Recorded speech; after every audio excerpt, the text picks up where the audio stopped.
Protocols yesterday were amazing, and they have been amazing, having to do with Russia and Ukraine. And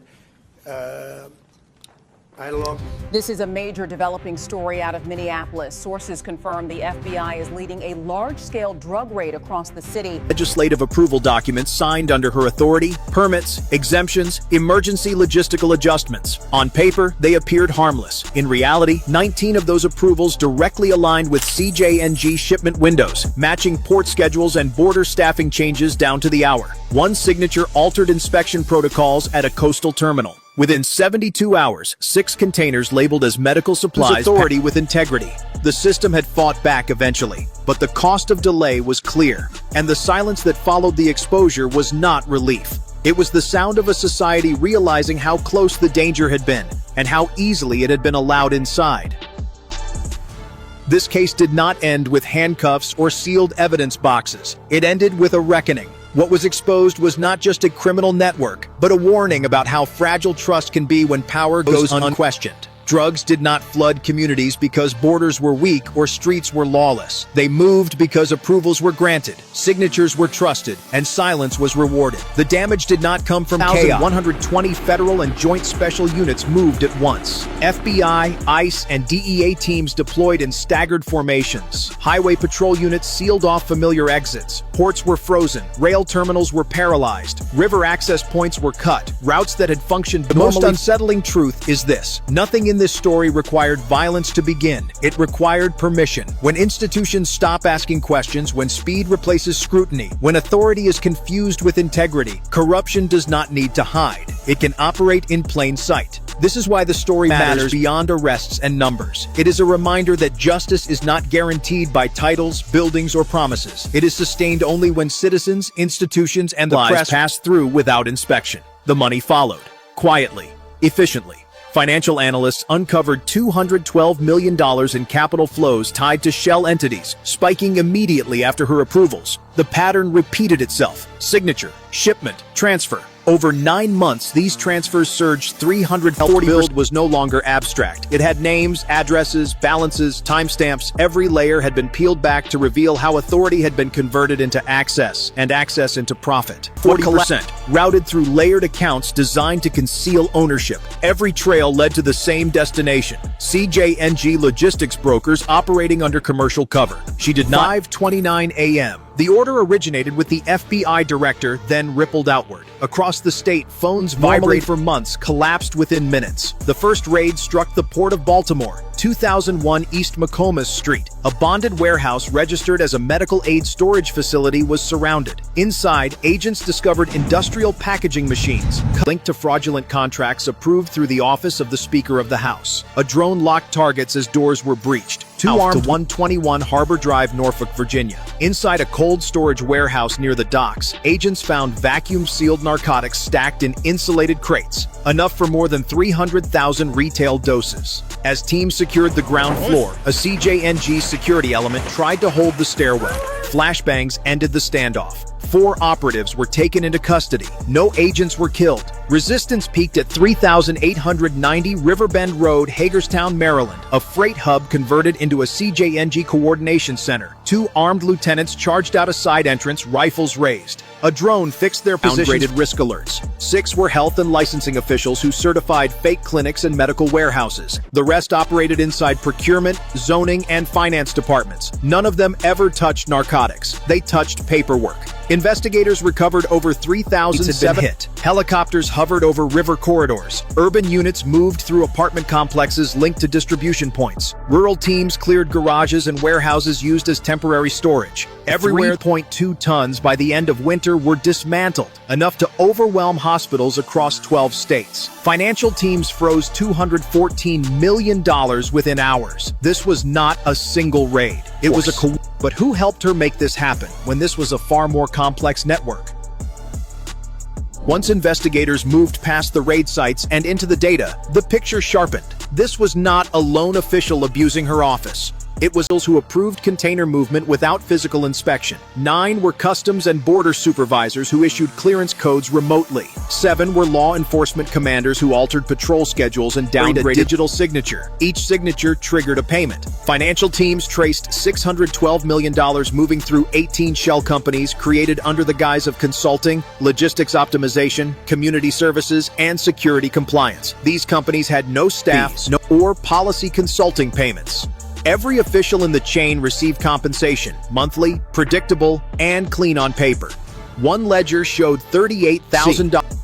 The city was still asleep when a convoy of black federal vehicles stopped outside the office complex of the Speaker of the House within the United States Capitol grounds. Their target, the office of a House Speaker, was at a hidden corrupt back office. As evidence bags were sealed and cameras documented every detail, one reality became impossible to ignore. This operation was not an infiltration of power. Power itself was the operating force. The true Salma Farhia Aden, 32 years old, Somali, one of the youngest in American history, appointed, respected, and trusted. FBI and ICE agents moved in formation, badges concealed, weapons lowered. When the reinforced lock was breached, shock set in immediately. Inside, the hallway carried the faint scent of paper and cleaning solvent. Motion sensors clicked softly. Key cards were swiped. The office door opened without resistance. What investigators discovered inside should never have existed here. Hidden behind a reinforced, she stopped counting how many times she had administered naloxone in a single shift. The numbers grew too large to ignore.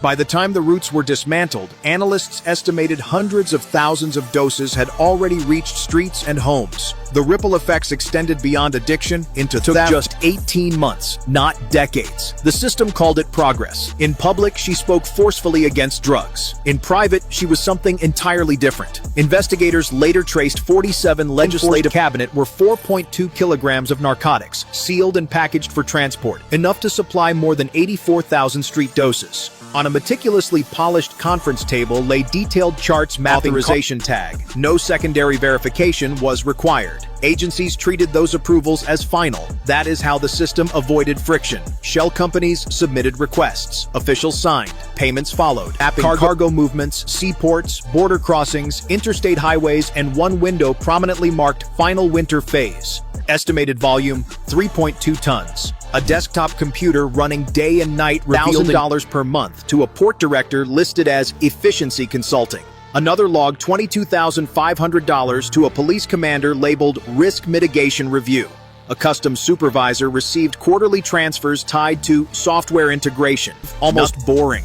That was the design. The cartel did not need violence because the system cooperated. Every participant could claim distance. Every signature could be justified. Every transfer could be explained. By the time investigators mapped the full structure, it became clear. This was not exhausted, distracted, angry. Counselors kept lists that grew longer each week. The system had not only moved drugs, it had redistributed harm. Clinics that had billed public health programs for phantom services left real patients untreated. Funds meant for addiction counseling, elder care, and home assistance vanished into shell accounts. Not corruption hiding inside government. This was government repurposed as infrastructure. A machine that turned approvals into protection, protection into profit, and profit into silence. And the most dangerous part was not how many people were involved. It was how normal it all looked, until it was exposed.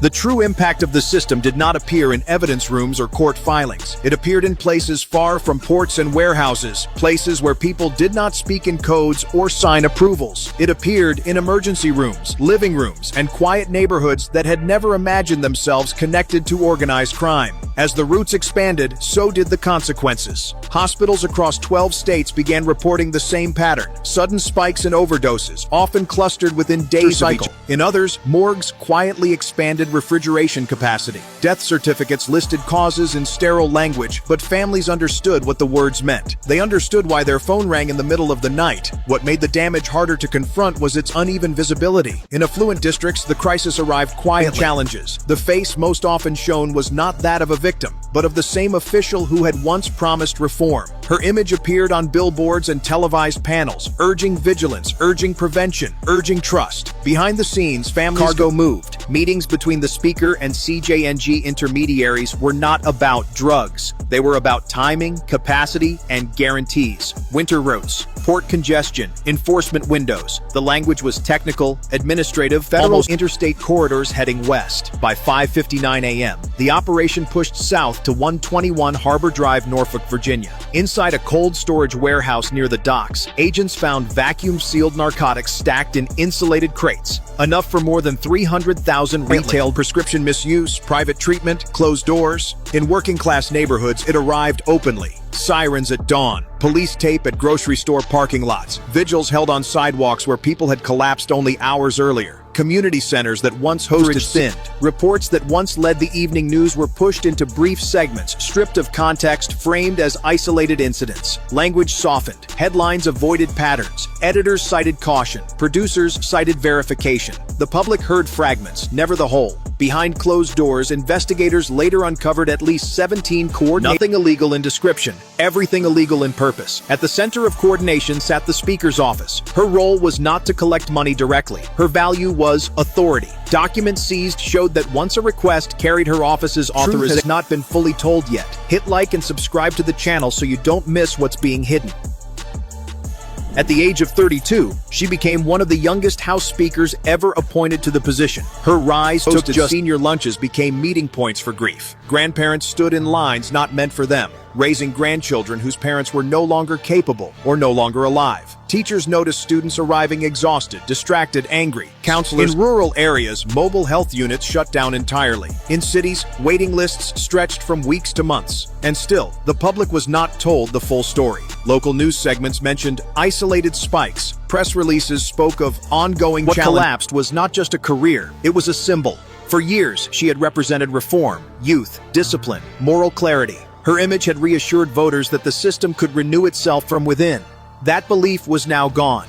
In its place stood an uncomfortable truth. Compared notes. A mother in Ohio described how her son overdosed less than 2 weeks after a new supply hit their county. A retired factory worker in Pennsylvania spoke about losing his pension savings paying for repeated hospital stays. A nurse in Michigan admitted chaos. She stopped. It came from order used the wrong way. For months, even years, the system appeared to function. Laws were passed, speeches were delivered, campaigns promised safety. And while people listened, routes opened, money moved, and harm spread quietly across states into homes that had done nothing wrong. It was a coordinated strike against a criminal organization that had learned to hide behind permits and signatures from inside the American system. This was not an invasion from outside. It was a purge of corruption, finally extinguished by force. They were not street-level criminals. They were administrators, supervisors, compliance officers, and elected appointees, people whose authority came with access codes, approval stamps, and signature blocks. Of those 43, 11 were port and logistics officials. Names released, evidence shown.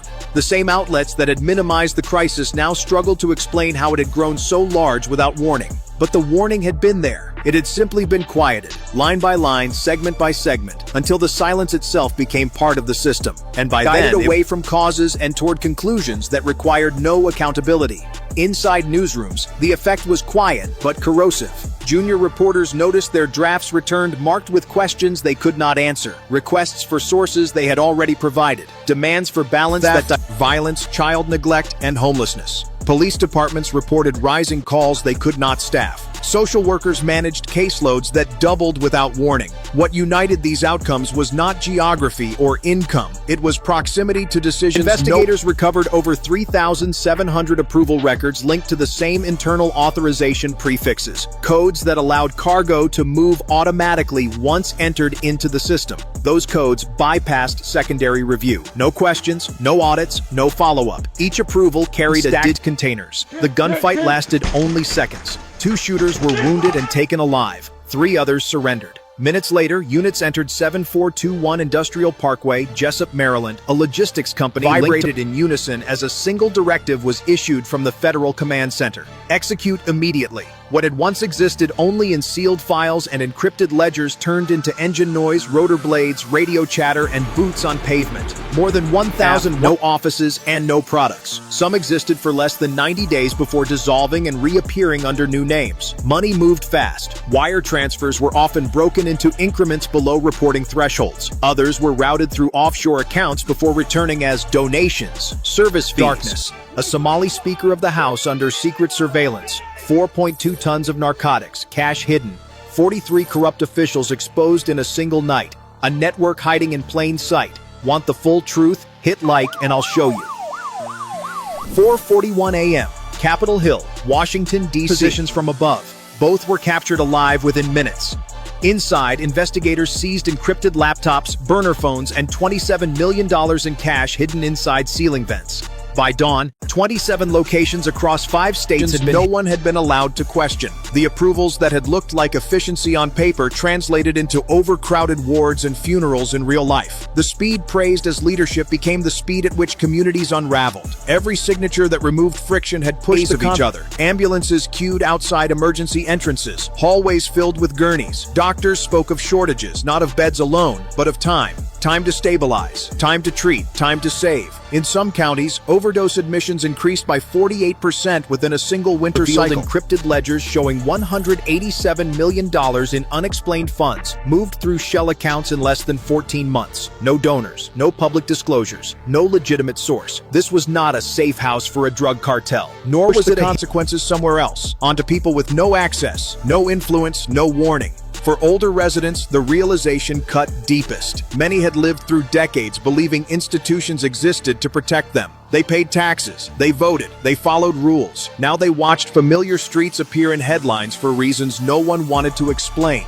They locked doors earlier. They stopped attending evening meetings. They asked each other the same question in hushed people who would never appear in a case file. By the time the system was exposed, the harm had already taken root. And unlike warehouses or accounts, it could not be seized, frozen, or undone. It would remain measured not in kilograms or dollars, but in absence.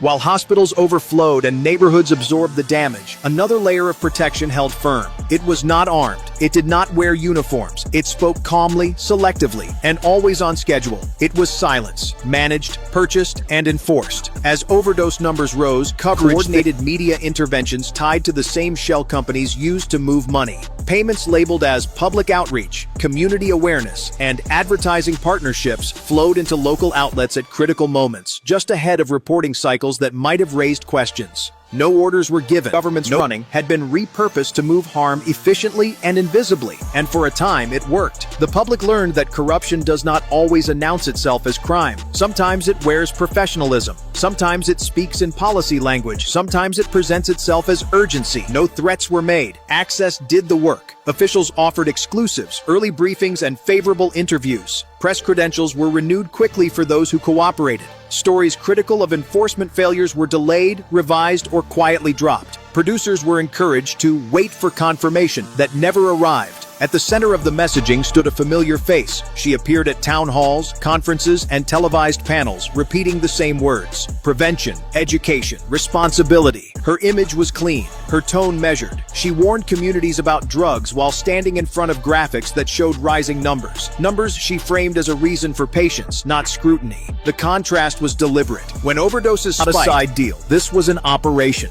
and the consequences were real. Hospitals reported a 28% increase in emergency admissions across 4 states. Overdose calls rose 41% along the very interstate corridors she had quietly optimized. The timing was not coincidental. It was synchronized. The coverage focused on personal choices. When emergency rooms reported strain, the narrative shifted to staffing shortages. When law enforcement raised concerns, the segments ended with reassurance. Viewers were guided by diluted facts. Editors reminded them of relationships, of budgets, of audience fatigue. Stories lost urgency.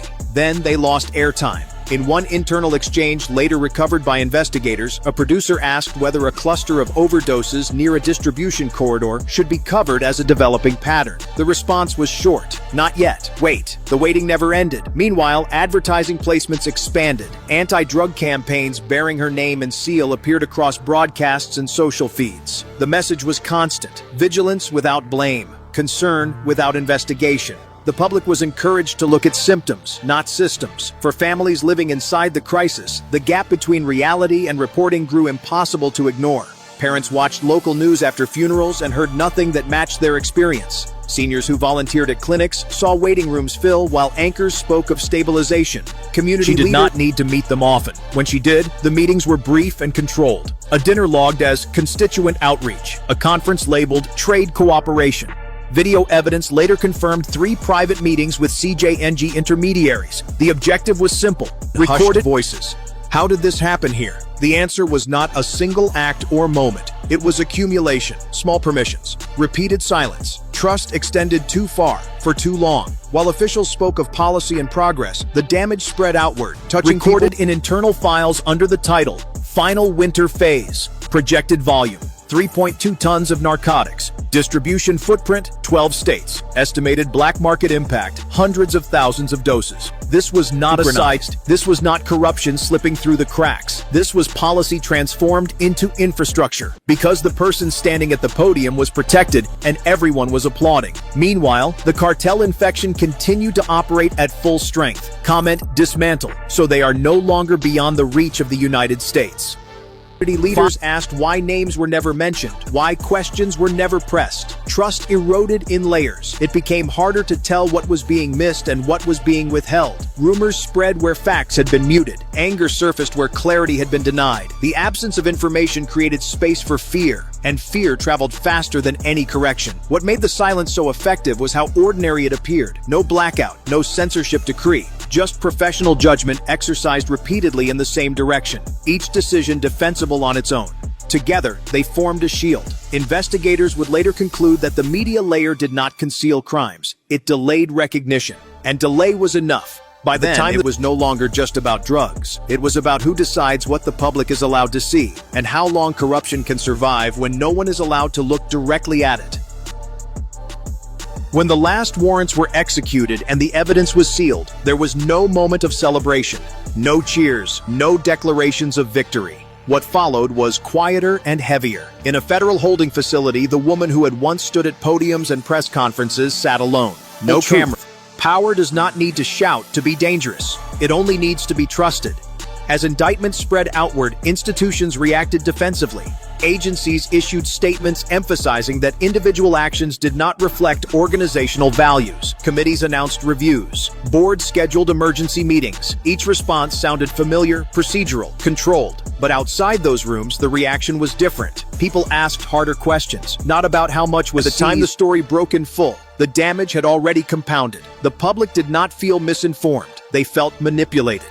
Many asked the same question in different ways. Who knew and when? The answer, as evidence suggested, seized or how many were arrested, but about how long this had been allowed to function. They asked why approvals were never challenged, why speed had replaced scrutiny, why warnings had been dismissed as inconvenience. The answers: complacency and silence. Each participant had played a narrow role. Each decision had felt small. Together, they had produced something vast. What made the fall so unsettling? No cameras, no advisors, no prepared statements. The same hands that had signed approvals, fast-tracked permits, and validated access codes now rested cuffed on a metal table. She did not deny the documents. She did not question the numbers. By then, the structure she held was its familiarity. There were no secret tunnels or hidden armies. The tools were ordinary: email threads, authorization numbers, budget lines, meeting calendars. The same mechanisms that efficiency, reform. By the time the truth became undeniable, trust had already been spent. In the days that followed, her office remained intact, furniture aligned, flags in place, nameplate untouched. The room looked exactly as it had before, but those who entered understood that it would never feel the same. The fall of the symbol left a vacuum. Not just was uncomfortable.